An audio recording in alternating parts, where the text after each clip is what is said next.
Monica, thanks so much. Monica, goodbye. Goodbye. Just do what you need to do, Monica. So sorry, everyone. Maybe that's mainly off camera. Monica and I have had a soft core argument there. How often do you all clean your bikes? Look, I'll be completely honest, I used to clean my bike twice a year, but now I will clean it once a week. And for me, that's amazing. But I was just about to, I was talking to Monica. Tomorrow I'm heading off for a ride. And Monica said, you need to go downstairs and clean your bike. And I said, Monica, I cleaned the bike 3 days ago. I can't clean... It was raining. Yes, it was raining, but I can't clean the bike 7 days a week, surely. Does It's anyone... raining. I'm going to include this. Please, I would love to know. Does anyone clean their bikes after every single ride? If it's raining. Monica's shouting in the background, if it's raining. So Monica's now gesturing with all of the cleaning equipment that she's going to head downstairs and clean my bike for me. The amount of pressure now. Let me know. I want to share this, how often different people clean their bikes. There must be some people like me who clean their bikes twice a year. I, of course, have turned over a page now and it'll be once a week, but I cannot clean it once a day. If I try and clean my bike once a day, if I put the pressure on every single ride I have to clean my bike, I'm not going to ride it because I'm going to be dreading cleaning it so much I'll just be like, you know what, I'll just walk or I'll just get the bus or public transport. It's just not worth the hassle. So I don't know if Monica's gone downstairs. She's welcome to go and clean it if she wants. But Thursday is my cleaning day. Right. Welcome back, everyone. Thank you so much for all of the input. Please do share any longer stories. hi@tuesday@dobbs.com. Thank you so much for all of the comments. It's hugely appreciated. Without you, it's all impossible.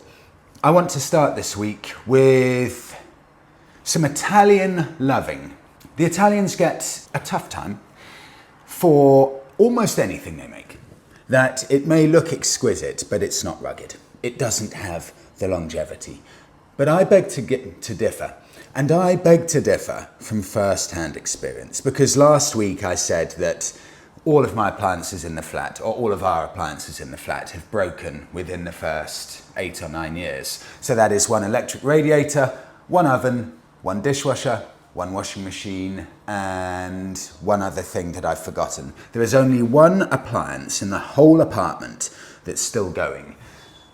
The red Smeg fridge over there, an Italian appliance. The only thing, and the most reliable car I've ever had in my life, by such a huge distance. Everything else pales into significance. Fiat 500. Nothing else, not even a Honda Accord, even comes remotely close to the ruggedness and the durability and reliability of the Fiat 500. Let's continue with this.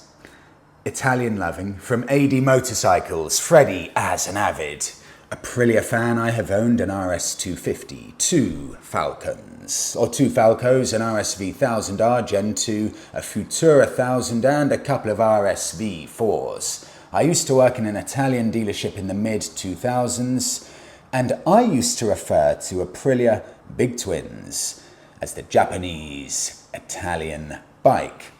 They are robust and extremely reliable, GP-inspired chassis and outrageous looks and colours. I saw far more Ducatis and MV Agusta bikes come through the workshop with issues than I did Aprilias. And that's over in the USA. That's over in Australia with Adelino. Adelino, let's have a look at this. This one caught my interest. Aprilia Futura. So Aprilia, type this in, RST 1000 Futura. Made only for 2 years, from 2001 to 2003. So I'm going to take an educated guess into thinking this was a sales disaster. 113 horsepower, sports tourer motorbike, 210 kilos, but listen to what MCN have to say. The Aprilia RST 1000 Futura is desperately underestimated, sadly short-lived, and now a potential bargain. Let's see what we can find. Futura on Facebook Marketplace. I think we've just found one, and this one's coming in at £2,900 for that brilliant looking bike with 25,000 miles on the clock, good condition for age, And it looks brilliant. And no one will have any idea what you're riding. So you can pull up and pretty much be guaranteed you've got the most exotic piece of Italian machinery full stop, anywhere, anytime. And it's reliable. Moving on. Thank you for that, Adelino. From Fish Sticks. Freddie is a V7 owner, that's a Moto Guzzi. That Icelandic trip from Dale last week is a bucket list trip for me as well. These bikes are bulletproof. I've done 14,000 miles in a year and not a single issue besides regular maintenance. Angry Mancunian carries on with that theme. Freddie, I've got a Moto Guzzi V7 850 and I can honestly say that the bike is very capable of anything. Mine's never missed a beat, whether that be bombing around the Peak District, Cotswolds or otherwise. Let's have a look then. Moto Guzzi V7 850, the newer model with a more powerful engine. I mean, this is a bargain. Have a look at this, brand new, £8,200 for an Italian-made 850cc engine bike that's got the same horsepower as a Triumph Bonneville T100.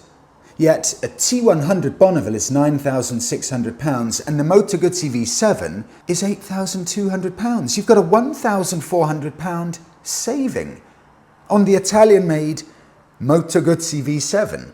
I find that really interesting. If you're happy with a used bike, you can pick up a 3-year-old Moto Guzzi V7.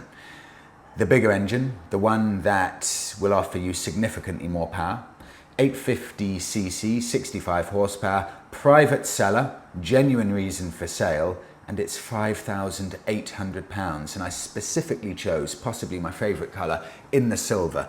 That, for a 3-year-old bike, I think is seriously tempting. If I were in the market for a bike, I think that would be very, very high up. If I never got my Bonneville back, there are very, very few bikes I would rather than that. Let's carry on here. Over in Australia again from Derek. Freddie, sorry, but I have to agree with your stating that the Norton Commander is the best looking bike ever. Mate, feast your eyes on the 1972 Ducati 750 GT. Enough said, Derek, Australia. Equitar ergo sum. To ride is to be. I think that translates to. Derek, let's have a look at this. Okay, I'm going to open up. Very, very difficult to find these. Incredibly difficult. So I've opened this up to Google and they will show lots of different Ducati 750 GTs from around the world. But even then there are only about 9 that pop up. Everything from UK to Canada to Europe. And they range in price, roughly speaking, £18,000 to £30,000. But look at this one. This is for someone who wants a project. 1974, Ducati 750 GT. And Derek, I do agree, it's one of the most beautiful looking bikes I've seen. L-twin engine, so it's got this really unique looking engine. They're usually £20,000 to £30,000, but this one is €11,000. It's based just outside of Barcelona, 35,000 kilometers on the clock. It looks like it's been tucked away in a barn somewhere for about 20 years. Private seller, have a listen to this. Description, Ducati 750 GT, 1974 model, for restoration. See the photos, Spanish documents, yada, yada, yada. I will accept a change for a Triton Cafe racer bike. This is a seller and an owner who really knows his classic bikes, because the fact they want to swap that for something as specific as a Triton says that they're a genuine enthusiast. That is a really, really beautiful bike, and coming in there probably at under £9,500 sterling. That's a proper project. Travel abroad, moving on.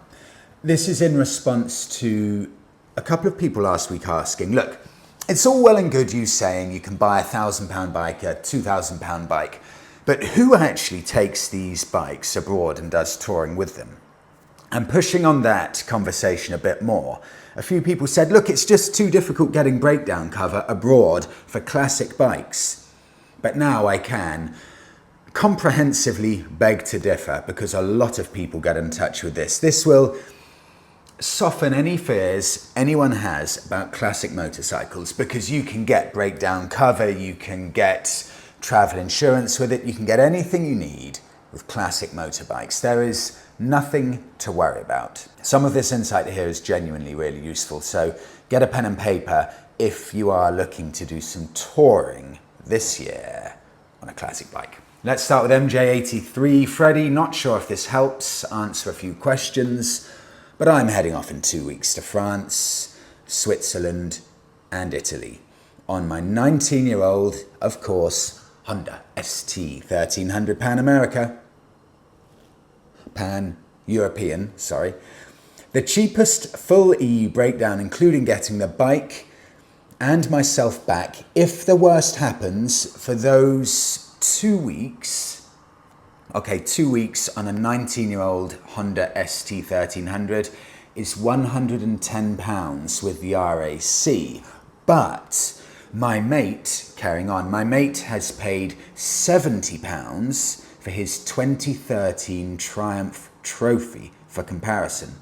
So the 11-year-old, much newer Triumph Trophy, pretty much the same engine as the Honda, is £40 cheaper because it's newer, is my guess.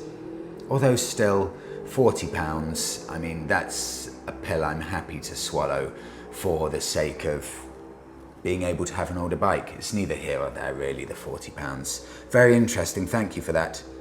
Mr. Fishfinger, Freddie, regarding breakdown cover for old bikes, I've got a classic bike insurance on my Yamaha XS 1100. This is interesting. I'll put a screenshot with Peter James. It includes European travel and it also comes with breakdown cover for the UK and Europe as well. So fully comprehensive, it costs me about £120 a year. That's incredible value. So if you go with a specialist classic vehicle insurer, within that insurance, they cover you for European travel. I think that's a phenomenal deal. That's a really, really useful shout. Peter James Insurance. On to Gary. Freddie, I'm about to go to the French Alps on my 39-year-old Honda Goldwing 1200 and have to tell you the RAC are still doing breakdown insurance for older bikes, but the premium is at a cost. But that's expected. On to Andrew. Freddie, there's no magic to touring on an old bike. I'm touring the Picos Mountains in Spain on my 1991 BMW R80. The bike's fully restored by me at great cost, but as a result of knowing every wire and mechanical feature of my bike, I'm happy to jump on it and go. I'll do one more here.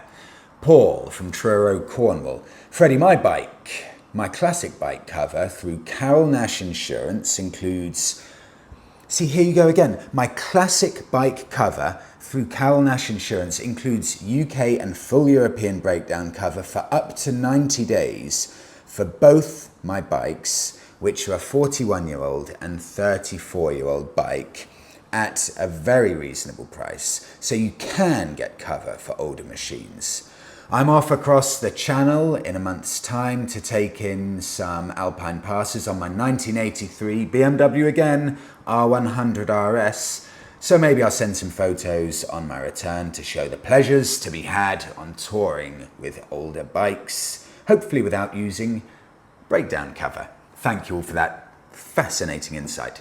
Moving on to planned obsolescence, continuing with last week with all of my broken appliances. What is planned obsolescence? So in essence, it's where manufacturers build in failures to their appliances, to the machines, whatever it may be, meaning that they plan the machines, the appliances to break after X amount of years. So they are quids in when people need to upgrade, change, replace their appliances, their electronics after 5 to 6 years, instead of people keeping them for 30 years, which from a business point of view is terrible because people just aren't upgrading frequently enough. So this is from Augusty 1791. Freddie, planned obsolescence was first recorded on a manufacturing scale back in the early 20th century by the world's largest light bulb manufacturers from across the lands. They are known as the Phoebus Cartel, aka the Light Bulb Mafia. They had a meeting and they all agreed, this is so interesting, they all agreed to aim for 1,000 hours of maximum light usage after seeing the error of their ways by creating bulbs that just lasted and lasted and lasted when in the hands of the public. They were making a lot less cash than they could, and they knew it. Did you know there is a light bulb known as the Centennial bulb, and it's been burning in a fire station in the USA for 120 years? Do you all remember when we had that big switch over from traditional light bulbs to LED light bulbs? And the advertisement for all of these LED bulbs was they use 80% less energy and they will last for 25 years. This was the huge selling point, and I see now that this is just quickly diminishing, and now they're probably not advertising the fact they last for 25 years because we've got 10 LED bulbs in this flat, and all of the ones that I bought advertised the fact they had a 25-year lifespan, every single one of them. 9 years on, there isn't one of the original LED bulbs, not one, and the first one failed after 1.5 years. It's all nonsense. On to bankrupt pensioner, Freddie, warranty, apparently by law. A product must perform its role for 6 years regardless of what warranty is offered from the vendor, for example, Currys. So, a warranty by law, consumer law, is 6 years. This is food for thought, and I have never tested this law. This is for the UK only. I'm sure the EU has something similar, but I have tested this law. Because when you buy an Apple product, you get a 1-year warranty as standard. If you want any more than 1 year warranty on your Apple product, you have to pay for it. And Apple will always offer it, say, do you want extended warranty? I always say no, because someone told me this a few years ago. We in the UK are all protected by Consumer Rights Act 2015. What happens is, if you have a product that breaks, let's say in the second year or the third year, but you've only got 1 year warranty, just quote the Consumer Rights Act and the company will, in my experience, immediately honour that. So I had an iPhone that broke and it was 6 months out of its 1 year warranty, but I just quoted the Consumer Rights Act of 2015, which in essence says, and I'm quoting here, Consumer Rights Act 2015 is a guarantee for the consumer against poor workmanship and misrepresentation for a period of time during the life expectancy of the product, which should be no more than 6 years. What it means in essence is the product to an extent has to be fit for purpose. So if you're buying an £1,100 Apple iPhone, it shouldn't be breaking after 13 months of service. It should be built to last longer than that. And that's the argument that you can put to these companies. And Apple, to be fair to them, immediately honoured it and fixed my iPhone free of charge. And since then, I've had 2 more repairs done in the past 1.5 years, quoting again the Consumer Rights Act 2015. So it puts into question for me, is there any point actually buying an extended warranty from 1 year to 2 years because we're all covered by the Consumer Rights Act of 2015? So just say that and you're covered. Moving on. Spanish. Hold on here. Everyone hold on, don't get too shocked. Spanish service costs. I couldn't believe this. This is from Russ in Spain. Freddie, I'm very lucky that my wife and I have moved to Spain a few years ago. In England, I rode large cruiser bikes such as Goldwings and Harley Davidsons, and I even had a Honda Valkyrie Interstate at one point. When we moved to Spain, I wanted something reliable and as low maintenance as possible. I did a lot of internet research, and a bike that had never been on my radar kept coming up as an ultra-reliable, long-lasting bike, while also being very reasonable on fuel. This was a bike of the week about 2 months ago. Yamaha Super Tenere 1200. Always goes under the radar, this bike. Gigantic thing, but meant to be phenomenally reliable and exquisitely well built. Continuing with Russ, so in January 2019, I took delivery of my brand new bike. Up until now, I have had no problems with the bike, of course. And I have just had it serviced. This is the interesting bit. Serviced, I didn't even read this bit before, serviced by the Yamaha dealer. So the Yamaha dealer have serviced it, and I thought you might be interested in the bill. Check out the labour charge. The hourly rate is somewhat lower than those that are being quoted on your channel, especially BMW. This is, I'll put a screenshot up now, it's 35 euros an hour. That's £29 an hour. £29 an hour labour. I don't think I've ever seen anything that cheap anywhere in Europe. I'd love to hear standard labour costs from where you're all from, but I'm sure in the UK, fairly close to 100 is decently standard, especially if it's a main deal. You could be looking at over £100, maybe independents, maybe 70. Russ, fascinating and beautiful Yamaha. On now to what you're all riding. Good day, Freddie. For as long as I can remember, I've loved motorcycles. Mostly because the PlayStation 1 game Road Rash that I used to play as a kid. I didn't come from the wealthiest family growing up, so I never got to ride dirt bikes and such, but I have managed to do well enough for myself that at 30 years old I decided to finally take the riding course and begin my journey. Having never ridden a motorcycle, I was a bit skeptical of my skill level, but I managed to pass first time on a Suzuki TU 250X.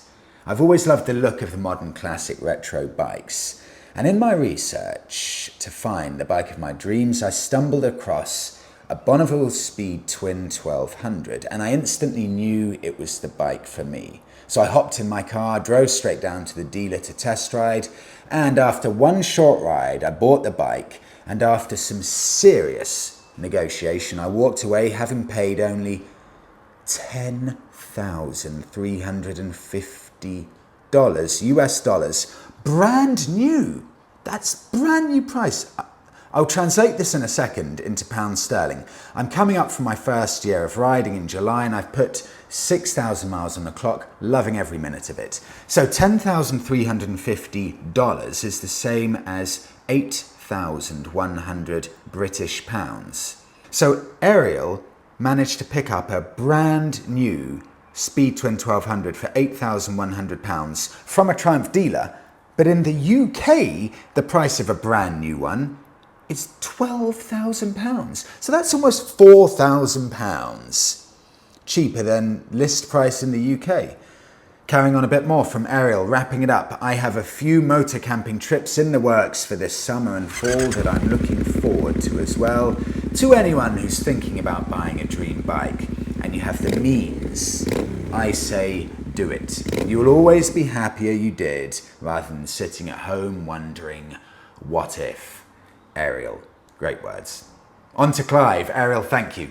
Freddie, here are some photos of my 1976 Honda CB404. I have owned this bike for about 10 years, and if you keep on top of the very basic servicing, like for example, valve clearance checks that take about 10 minutes to do, just thought I'd mention that as it's a reoccurring topic.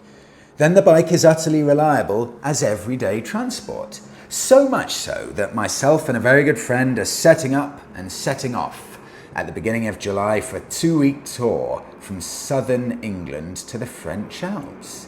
We plan on covering 150 to 200 miles a day at a very leisurely pace, and I will be on my 404 and my friend on his 1971 Honda SL350. Clive, what a pic of the bike there with the Northern Lights.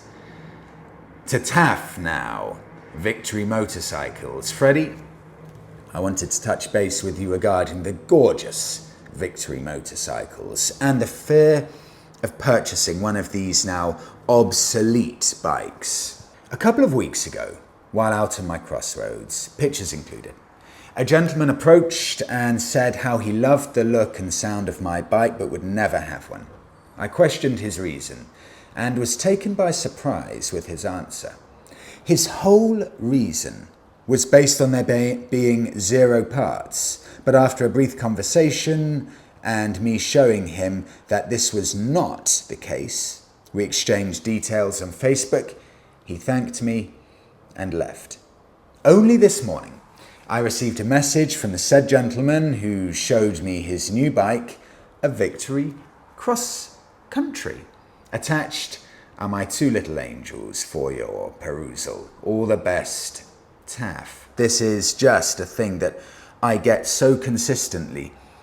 High praise for Victory and constant mind easing that, to be fair to them and the parent company Polaris, parts are still available for these bikes. It is not as big a headache as you might think just because the company has now, or the brand has now been shut down and pushed to one side. You can still get parts and you can still look after these Victories. CF Moto now. On to Nikki. Freddie, on the new bikes and with regards to new bikes, hire purchase, listen to this, hire purchase is not the done thing anymore. PCP is way more popular and can almost half your monthly payments. I went through the thoughts that you considered last week and I tried the Honda Transalp, but then I test rode the CF Moto 800 MT. It's a lot better and way better value. The Transalp is £9,600 with no kit at all. Everything on that bike's an extra. Whereas the 800 MT was £9,200, which is £112 a month on PCP. It's got, listen what you get for £9,200. Cruise control, heated grips, heated seat, up and down quick shifter, and loads more. It also comes with £1,300 worth of 3-piece luggage. So this is fully kitted out with all of the luggage, and that was thrown in for free. Cannot wait to get out and collect it this weekend.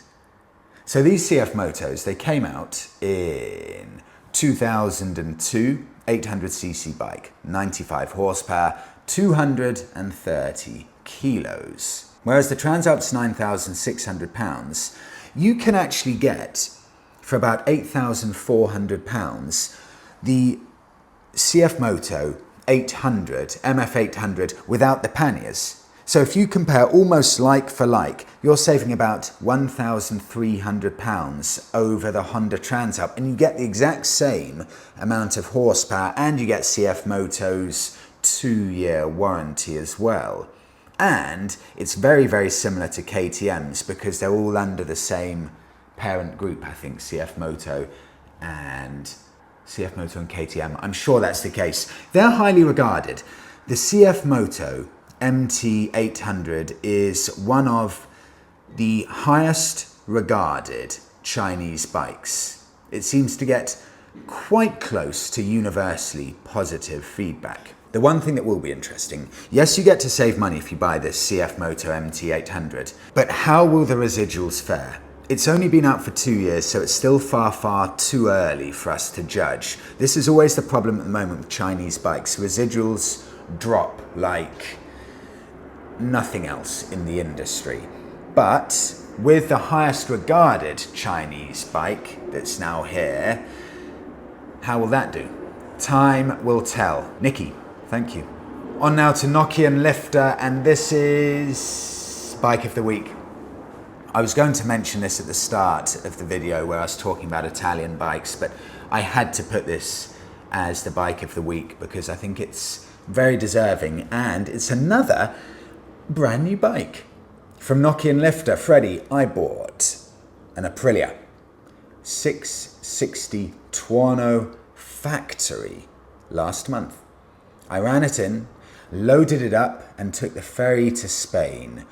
I did 250 miles a day, Picos through the Pyrenees and back, and I am, as we speak, halfway through the journey. Some of the mountain roads are in a really bad state, but blimey, considering its sporty suspension, it's coping brilliantly. I would go as far as to say it's really comfortable. It doesn't bottom out, it doesn't give me shocks through the spine or wrists, it's plush, and it goes where it's pointed like a full-on sports bike.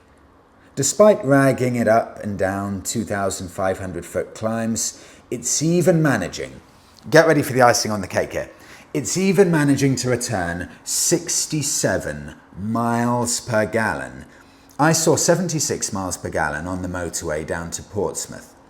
Some relativity, in case you don't do miles per gallon, my Bonneville average is about 45 miles per gallon with 65 horsepower. This is averaging 67 miles per gallon with 100 horsepower. The engine sound is glorious. The seat was good for 8 hours straight today, only getting off for petrol and a few photographs. It's even got cruise control. I'm really pleased with it.